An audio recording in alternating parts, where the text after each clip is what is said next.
తిరుపతి దేవస్థానంతోనే ప్రారంభం కావాలి ప్రక్షాళన. ప్రసాద క్లీనింగ్ లేకపోతే పరిశుభ్రత అన్నిటికీ తిరోధకాలు చేశారు.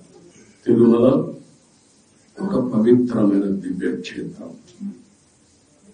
ఈ పవిత్రమైన దివ్యక్షేత్రాన్ని అపవిత్రం చేయడం భావ్యం కాదు. తెల్లవారుజామున 3 గంటలకు సుప్రభాత దర్శనానికి వస్తే వైకుంఠం అంటే మనకు తెలియదు, పుస్తకాలను చదువుతాం. వైకుంఠానికి పోవాలని కోరుకుంటాం చనిపోయిన తర్వాత. ఆ సమయంలో ఇక్కడికి వచ్చి వెంకటేశ్వర స్వామి దర్శనం చేసుకుంటే వైకుంఠంలో ఉన్న అనుభూతి కలుగుతుంది. నేను ఎన్నోసార్లు ఫీల్ అయ్యా, ఇప్పుడు కూడా ఫీల్ అవుతున్నా.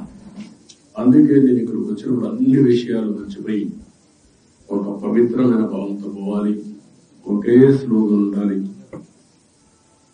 ఏడుకొండలవాడ వెంకటరమణ గోవింద గోవింద తప్ప, ఓం నమో వెంకటేశాయ తప్ప వేరే స్లోగనే ఉండకూడదు, వేరే వ్యక్తి జ్ఞాపకం రాకూడదు.